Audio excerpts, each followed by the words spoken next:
মাত্র ৩টা উপকরণে আপনার বেবির জন্য বানিয়ে নিন খুব মজার এবং হেলদি স্ন্যাক। তার জন্য প্রথমেই আমি ২টা ডিম ফেটিয়ে নিয়েছি এবং এই দিকে একটা আমের পাল্প নিয়েছি। এখন এই আমের পাল্পের মধ্যে আমি দুধ অ্যাড করব। দুধ অ্যাড করা হয়ে গেলে ভালোভাবে মিক্স করতে হবে এবং এইটা সেই ফেটিয়ে রাখা ডিমের মধ্যে অ্যাড করতে হবে। এখানে আম আর ডিমের কালার একই রকম দেখাচ্ছে, তাই আপনাদের মধ্যে একটু কনফিউশন তৈরি হতে পারে। এখন সবকিছু ভালোভাবে মিক্স করতে হবে। মিক্স করা হয়ে গেলে আমি মোল্ডে অয়েল ব্রাশ করে নেব। মোল্ডগুলো ডিফারেন্ট এবং কিউট শেপ হওয়ায় বাচ্চাদের কিন্তু খুব সহজেই খাবারের প্রতি অ্যাট্রাক্ট করা যাবে। আরে বাচ্চার কথা আর কি বলবো, আমি নিজেই এটার ফ্যান হয়ে গেছি। এত কিউট। বাই দ্য ওয়ে, মোল্ডগুলো কিন্তু আপনারা পেয়ে যাবেন কিডস ফ্রেম ফেসবুক পেজে। এখন মোল্ডগুলো ঢাকনা আটকে দিব। এতক্ষণে হয়তো আপনারা বুঝে গেছেন আমি কি বানাচ্ছি। এটা হলো ম্যাঙ্গো পুডিং।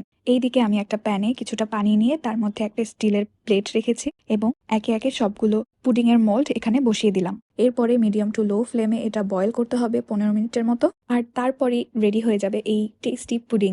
এত কম সময়ে এটা বানানো যায় যে আপনি চট করেই এটা বানিয়ে ফেলতে পারবেন। এরপরে আরেকদিন আমি শুধু দুধ আর ডিম দিয়ে আমার মেয়েকে পুডিং বানিয়ে দিয়েছিলাম, সেটাও সে খুব মজা করে খেয়েছে আলহামদুলিল্লাহ। আজকে এই পর্যন্ত। See you in the next video. Follow just tummy for more delicious.